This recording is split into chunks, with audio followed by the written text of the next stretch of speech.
Once again, the most popular segment on Make It Plain features the most popular podcast in the world, the host of it at least, The Brief. The I know Brief. you're exaggerating, Mark, but our traffic is Good. really going up. So we're not there yet, but maybe we're getting there. You're getting there. It'll happen. It continues to grow. We all are continuing to grow, and we're thankful for that. Thankful to all the listeners who are listening to both Markos here on Make It Plain for Thursday Kos and on The Brief as well. And of course, he is the founder of dailykos.com and of Civiqs.com with a Q. He has been writing prolifically every week in his own space, on his own space at Daily Kos, of course, on Ukraine. And we're happy to get an update from him once again this week. Markos, how are you, buddy? I'm doing great, thank you. How are you doing? I'm good. I'm good. Even though it's still cold, I envy you. But you all get cool out there too, so maybe I shouldn't envy you because I don't know what the weather is out there. It's cold here on the East Coast, man. It still feels It's like all winter. relative. So if it's in the 50s, it's cold, and it's in the 50s, so it's So we're cold. both cold. You're cold too. Okay. I'm not cold. I'm from Chicago, but Oh, everybody that's right. around here, You are from yeah, Chicago. yeah. No, Yeah. I I learned that winter was optional. I never knew. Turns out winter's optional. Well, what is now less optional for our friends in the Ukraine? They asked for more weapons, and the U.S. is coming through. Correct? Yeah. Um. There's I've been sort of triggered the last couple of weeks. Because there's a sort of underlying current that nobody's helping the Ukraine. They're not getting enough. It's not getting there fast enough. Nobody wants to help. And the reality is actually that Ukraine is where it's at. One, because of its very motivated, capable fighters and its populace, very resilient populace. Yes, number one. And number two, and probably three, four, five, six, seven, eight, nine, 10.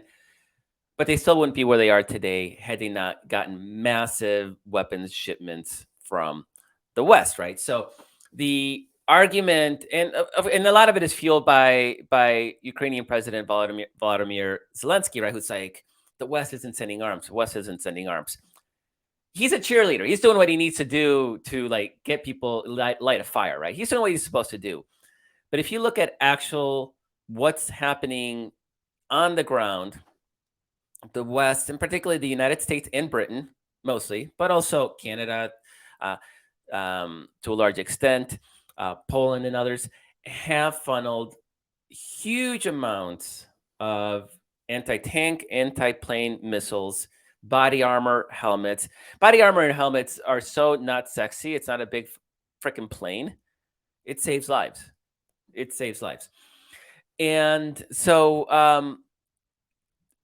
at the beginning of the war, the Allies did not send heavy weaponry. Heavy weaponry being tanks, artillery, aircraft. They did not send those. They sent missiles instead, body armor, helmets, like I said.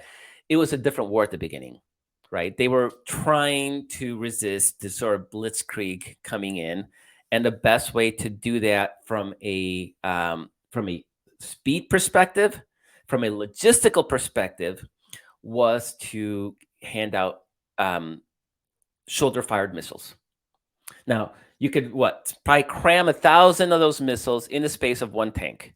And those 1,000 missiles would probably destroy 300 tanks.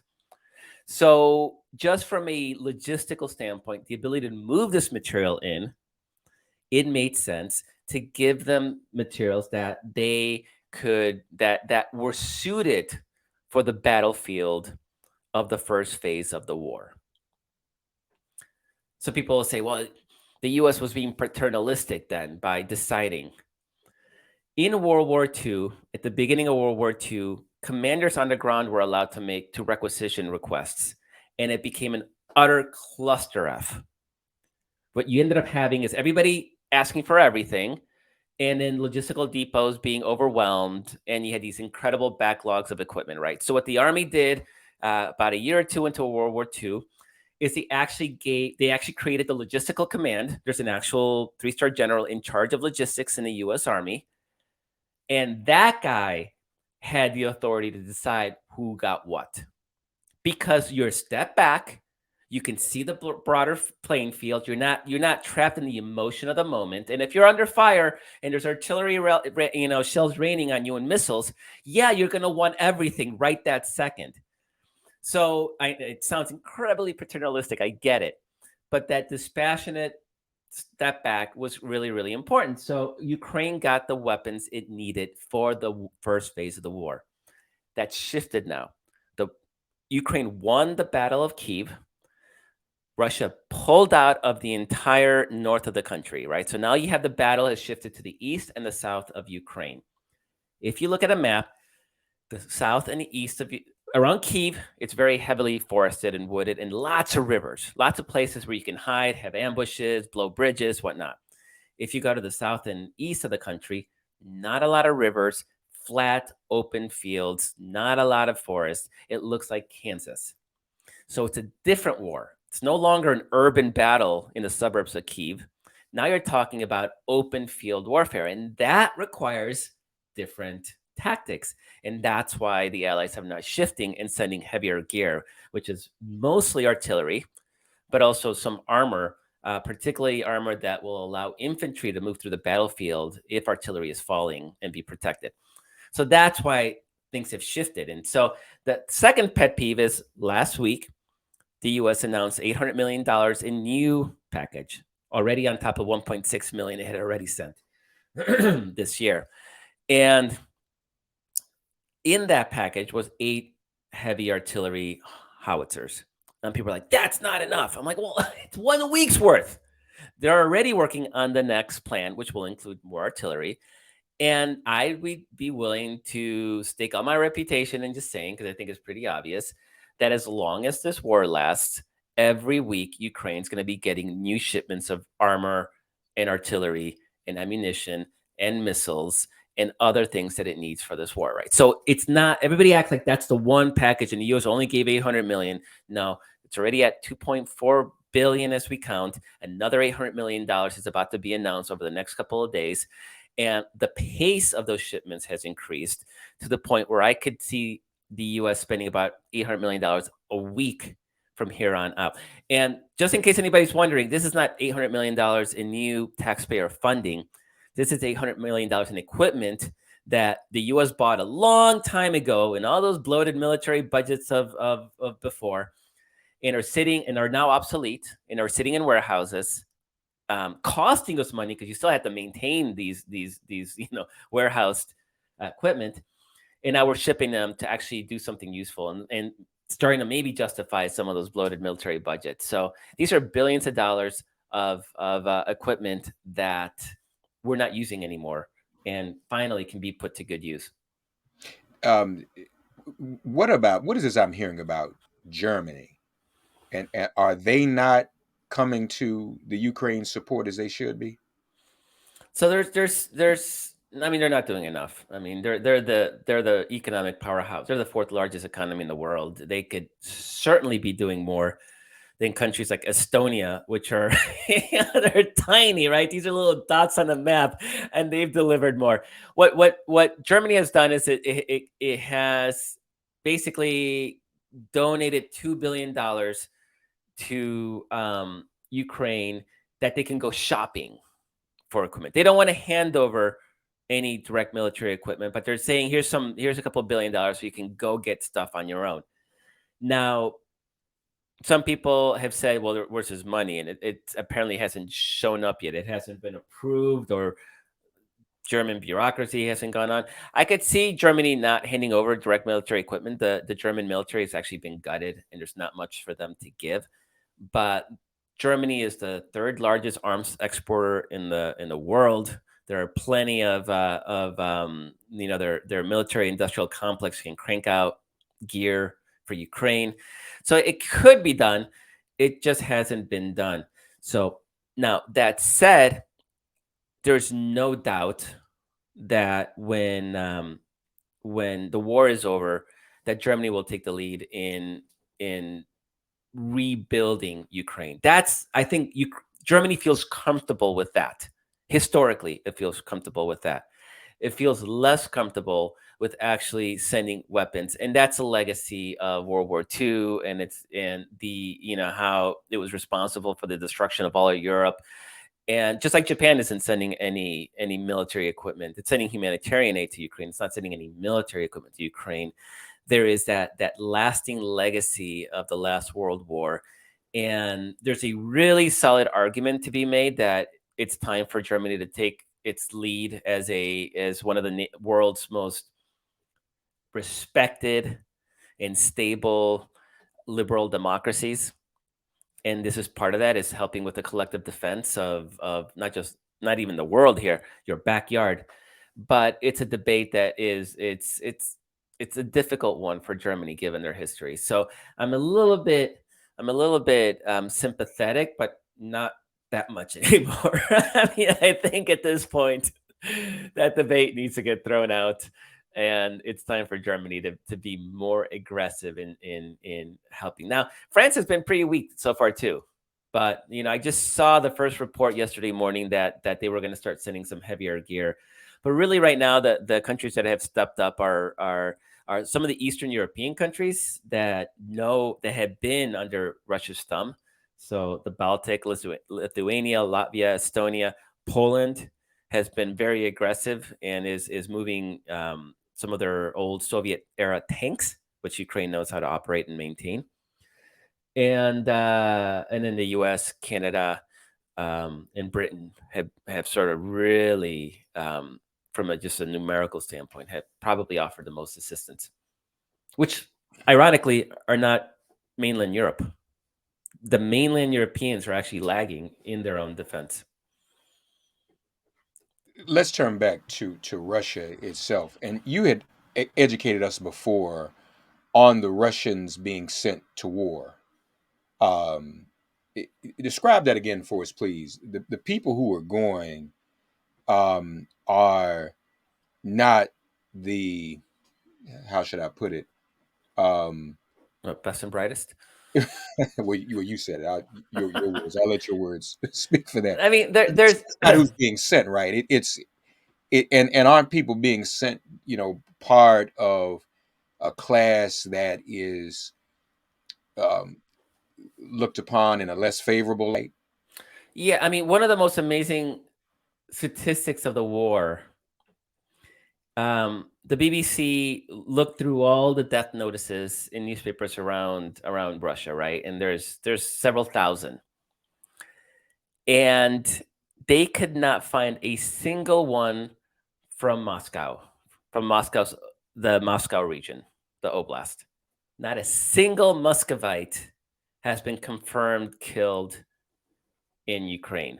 Most of them are from the hinterlands, from poor areas where there is not only are there no economic opportunities. I mean, this is developing world standards. No paved roads, sort of thing. Not only that, but also one of the things that sort of defines Russia is it's a very bureaucratic state. So if you're conscripted, if you follow certain steps, you can get out of actually having to serve your 1 year military conscription. It requires filing certain paperwork and appealing to the right authorities. And by the time all that's said and done, the time has passed and you're home free. Rich Muscovites, they know how to play that system. And so they do. And none of them actually serve. People on the hinterlands don't even know that system exists. So just like it's the story of the world, right, Mark? It's never the rich and powerful that are fighting these wars. And it's just in the case. And if you look at pictures of the dead, of Russian dead, from like these death notices, they're Asian.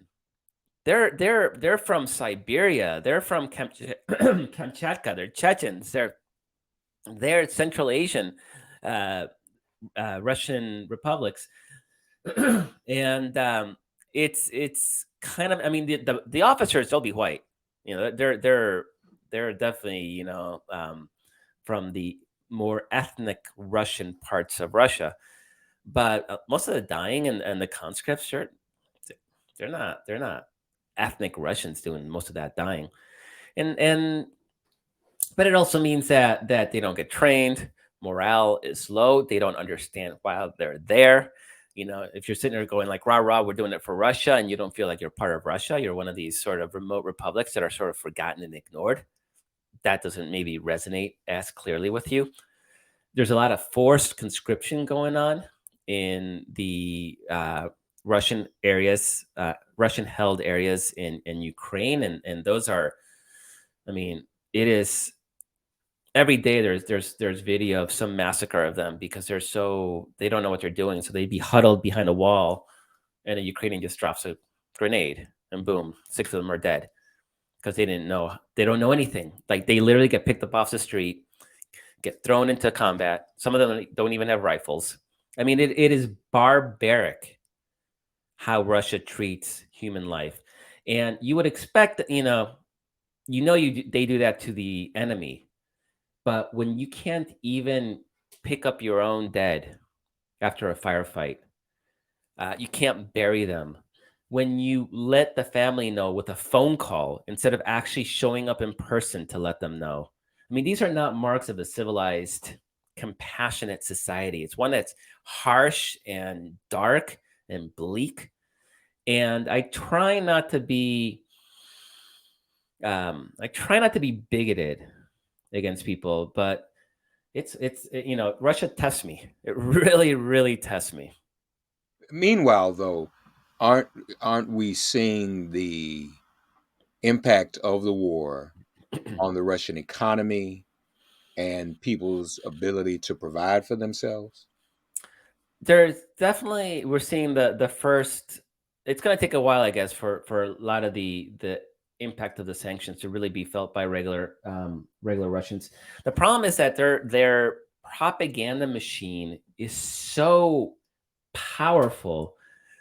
Yesterday, I saw an intercepted phone call from between a Russian soldier in Ukraine and his mother, and his mother saying, "No civilians are dying," and the soldier's like, "Lots of civilians are dying. I see it every day." And the mom's like, "No, that what they're telling us is in TV is that they're all fascist Nazis." And the Russians literally like, "I'm here, mom. I'm seeing what's going on. There's no fascists." And she still keeps arguing because that propaganda is so powerful, overwhelming. There's no dissenting voices. This is the Republican dream, right? This is why Trump gets so excited at Putin, because Trump wishes he could have this kind of unbridled power. And so if you convince people, I mean, think about it, Mark. I mean, if we were literally fighting Nazis, which our older generations did, but let's say the next Nazi, the next Hitler arises, we'd be willing to take an economic hit for the war effort. We just would, right? I mean, it's human nature. We saw it, World War II. We don't even have to guess at it, right? America can put up with economic difficulties in part of a war effort.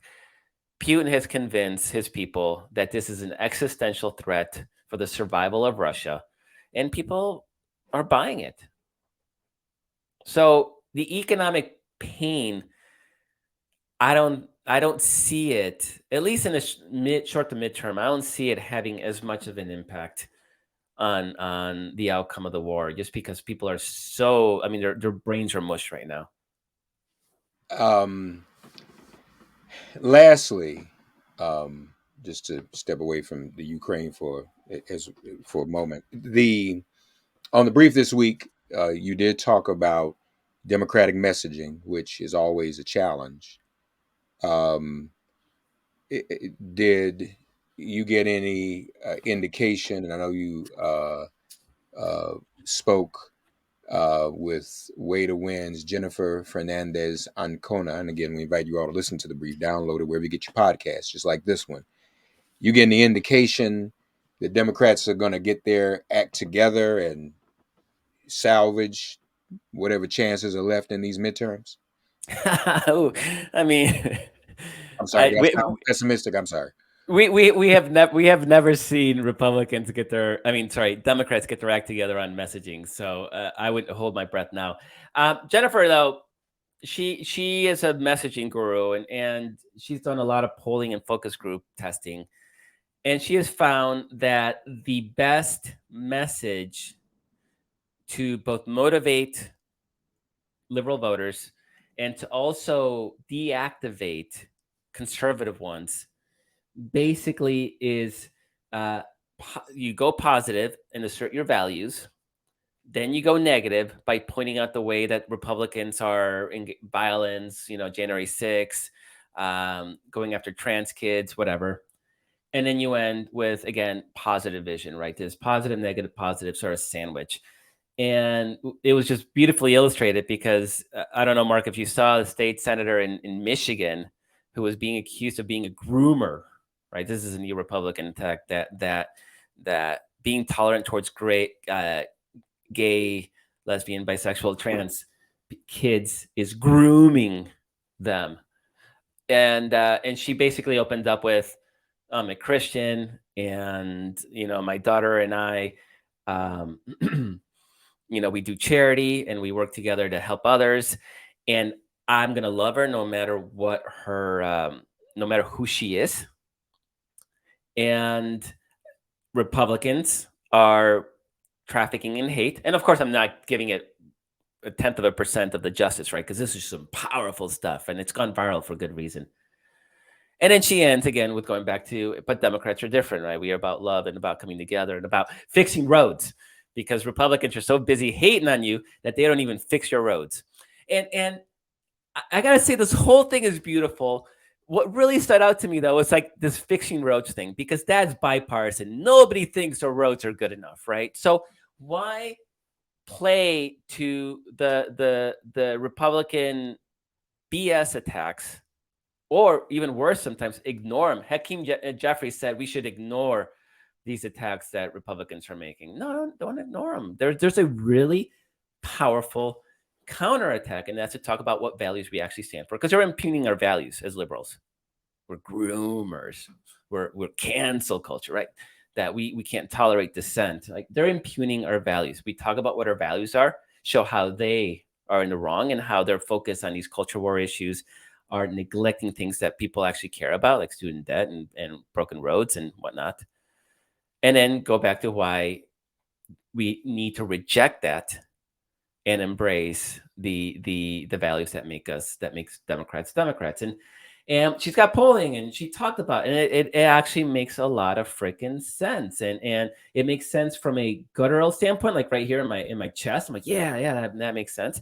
Also makes sense in her polling and her focus group tests. Like, they've tested the stuff extensively, and so they're doing what they can to work with Democrats to try to get them to adopt this. And again, not adopt it 2 weeks before the election, and okay, then we move on. But a lot of what they're trying to do is they're trying to create this broader narrative that we can carry to 2024. Because, yeah, 2022 we need to win, but this is a long-term battle, and if we can start creating the kind of rhetorical narrative framework that defines us, despite all our differences, because we're a coalition. Republicans are not, right? They're old white men.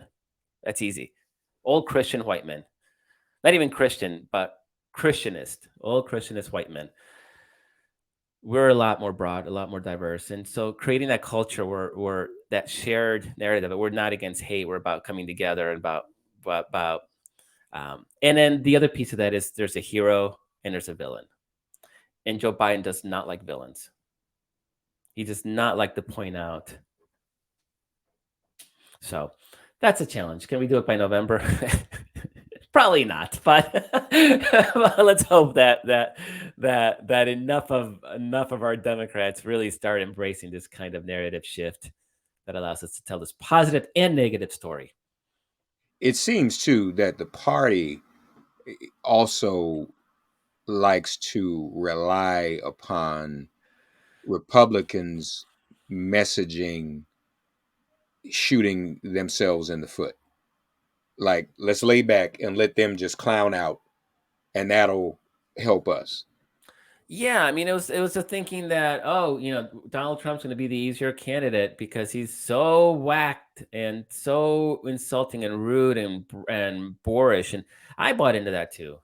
I mean, we probably sat there, and I mean, I don't remember, but I'm sure we laughed at Donald Trump and how what a crazy candidate he would be for Republicans, and then he won. So I thought the QAnon stuff would burn itself out. It was so ridiculous and bizarre, and of course, QAnon is now taking over the Republican Party. So it's dangerous at this point. I think now I'm overthinking that people will look at some of this craziness and go like, oh yeah, they've lost the plot.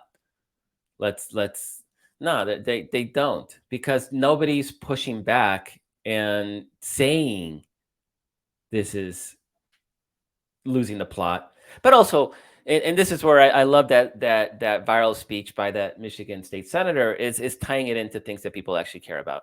Because in the end, do they really care about trans women in sports? Like, does that really affect 99.9999999% of? No, of course it doesn't. But by bringing in broken roads, oh yeah, why aren't they focused on that instead?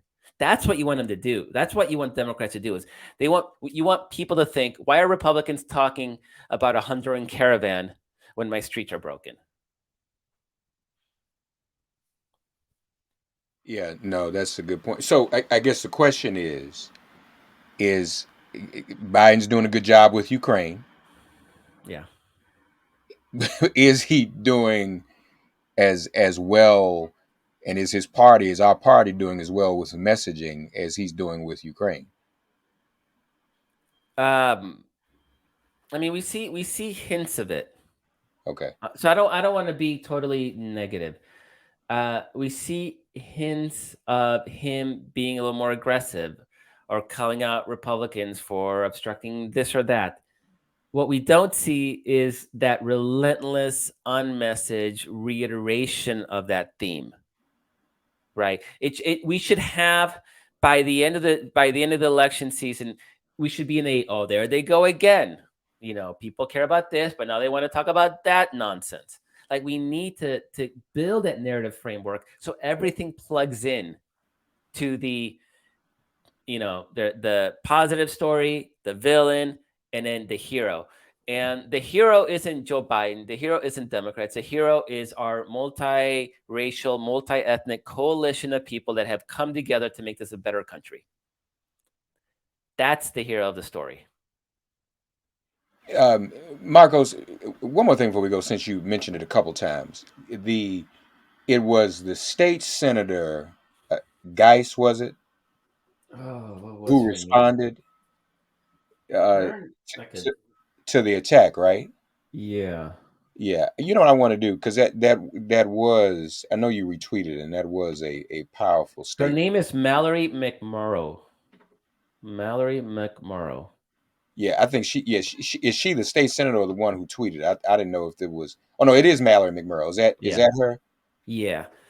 Okay, And we cut out, and it's posted on our YouTube page. We cut out the 1 minute from it, but all 4 minutes was awesome. Like, it's trying to find a minute to cut, just a minute to highlight was it hurt our soul a little bit because we had to leave so much in the cutting room floor. But it's just 4 minutes, and it's the most brilliant 4 minutes of Democratic messaging I've seen, that I can't even remember last time I was that blown away by somebody's ability to really synthesize. And it really fit this messaging, Jennifer Fernandez Ancona, her messaging framework, not because the state senator knew what Jennifer was doing, right? It's just, I think the state senator instinctively gets what all this research is finally telling us. yeah, yeah. Well, you know what I like to do, because I want our audience to get the full bill of what we're talking about. I want to share that.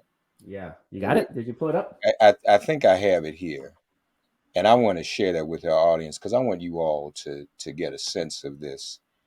And this is um, the state senator, yes, Mallory McMorrow. It was another state senator actually posted it.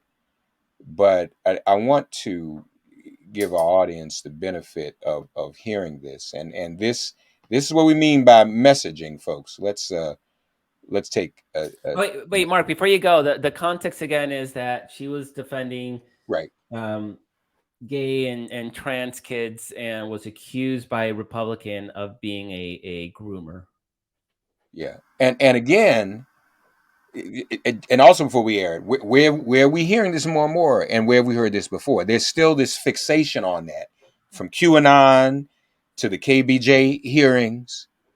See, that's what they're pushing, and I'll be honest with you, man, it's hard to come back from that. You're trying to prove something that doesn't exist. That's a very difficult and unfair defense.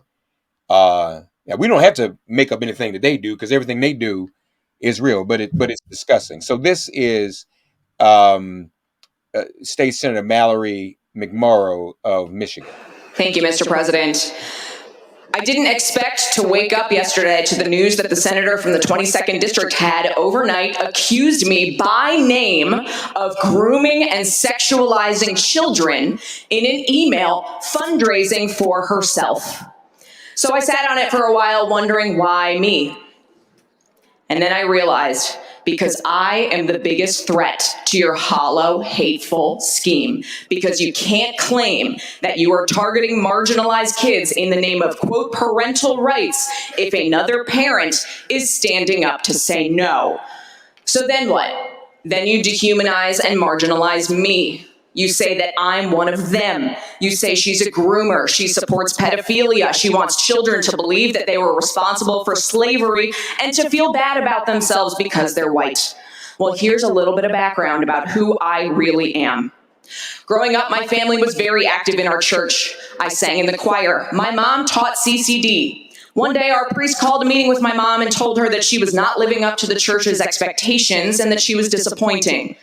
My mom asked why. Among other reasons, she was told it was because she was divorced and because the priest didn't see her at Mass every Sunday. So where was my mom on Sundays? She was at the soup kitchen with me. My mom taught me at a very young age that Christianity and faith was about being part of a community, about recognizing our privilege and blessings and doing what we can to be of service to others, especially people who are marginalized, targeted, and who had less, often unfairly. I learned that service was far more important than performative nonsense like being seen in the same pew every Sunday or writing Christian in your Twitter bio and using that as a shield to target and marginalize already marginalized people. I also stand on the shoulders of people like Father Ted Hesburgh, the longtime president of the University of Notre Dame, who was active in the civil rights movement, who recognized his power and privilege as a white man, a faith leader, and the head of an influential and well-respected institution, and who saw Black people in this country being targeted and discriminated against and beaten, and reached out to lock arms with Dr. Martin Luther King Jr. when he was alive, when it was unpopular and risky, and marching alongside them to say, "We've got you," to offer protection and service and allyship to try to right the wrongs and fix injustice in the world. So who am I? I am a straight, white, Christian, married, suburban mom who knows that the very notion that learning about slavery or redlining or systemic racism somehow means that children are being taught to feel bad or hate themselves because they are white is absolute nonsense. No child alive today is responsible for slavery. No one in this room is responsible for slavery. But each and every single one of us bears responsibility for writing the next chapter of history. Each and every single one of us decides what happens next and how we respond to history and the world around us. We are not responsible for the past. We also cannot change the past. We can't pretend that it didn't happen or deny people their very right to exist. I am a straight, white, Christian, married, suburban mom. I want my daughter to know that she is loved, supported, and seen for whoever she becomes. I want her to be curious, empathetic, and kind. People who are different are not the reason that our roads are in bad shape after decades of disinvestment, or that healthcare costs are too high, or that teachers are leaving the profession. I want every child in this state to feel seen, heard, and supported, not marginalized and targeted because they are not straight, white, and Christian.